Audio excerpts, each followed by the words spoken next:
within the ranks, among us little worker bees, we just really wanted to make some good art. People were really passionate about their jobs. And we really, it's one thing that I really miss and that I loved. And let me just state right off the top that, yeah, there were problems, and there were problems, with people, personalities, and all that stuff. But I loved working there. I loved it. And people were just so nice. I mean, everybody was just so into what they were doing. The effects animators loved animating effects. The background painters loved painting backgrounds. The animators loved animating the whatever else there was, which there was a whole lot of ink and paint gals and guys, because there were guys at that point in ink and paint. They loved doing what they did, and we loved it. But the aesthetic objectives, were just to make the best looking film possible. It was just to make it so good.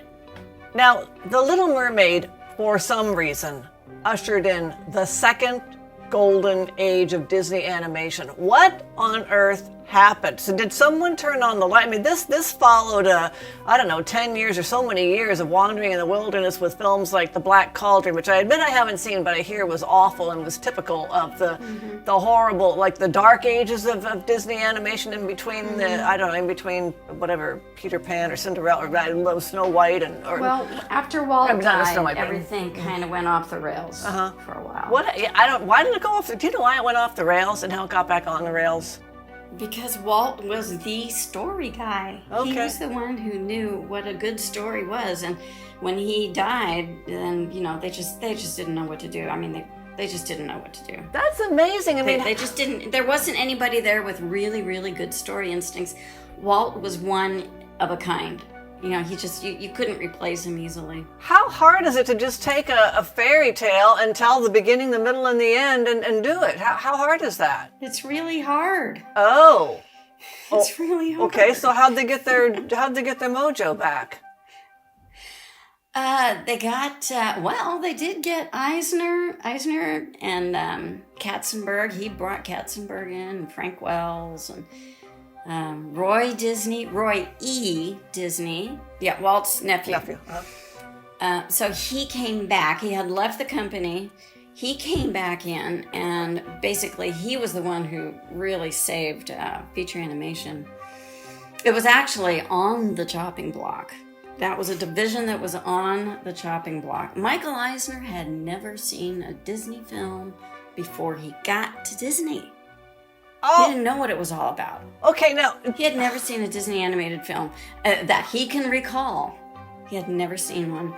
And they tried to turn him into kind of a Walter Cronkite / Walt Disney type guy. They put some cardigans on him and put him in some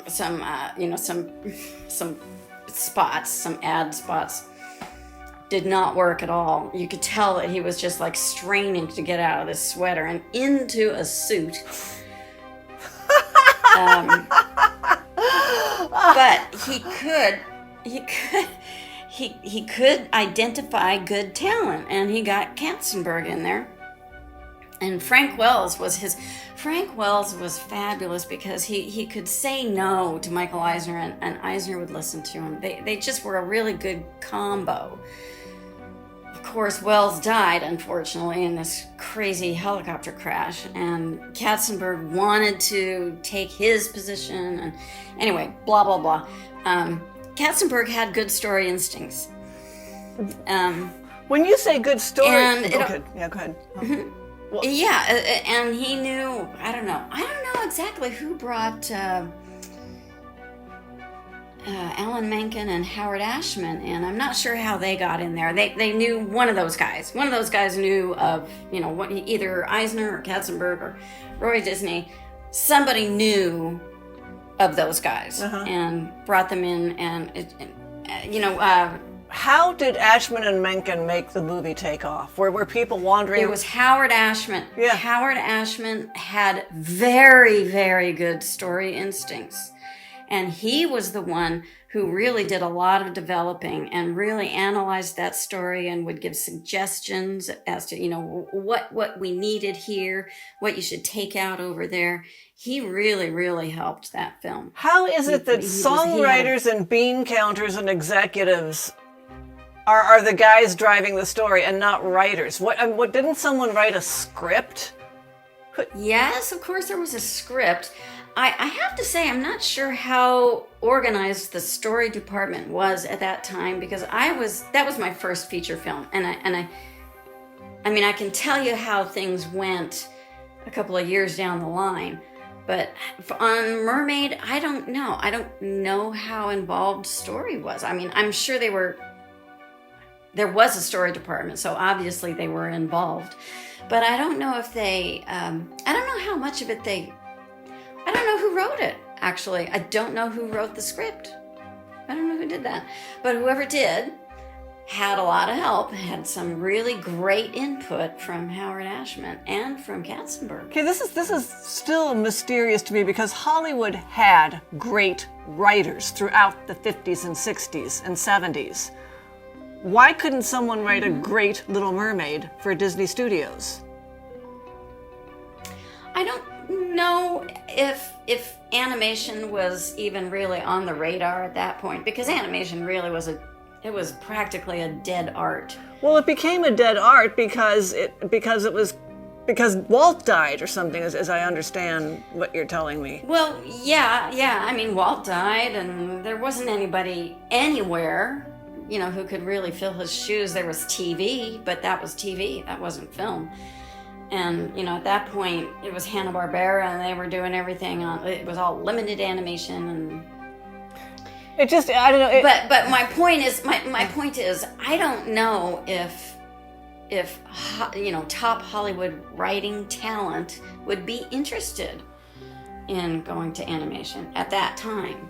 I mean, they may have looked at it as this is a dying art. Why do I want to, get involved with that? I guess so. Maybe. I have no idea. I'm just spitballing here. Yeah, I mean, I don't know, because I think screenwriting didn't become a thing until the 70s or 80s maybe, or 80s, and it got crazy in the 90s. I think someone once told me, I think in the 90s there were more writers and actors in the town, but in general yes, in Hollywood? Yeah. Oh. I mean, screenwriting became nuts in the 90s, I think. Everyone...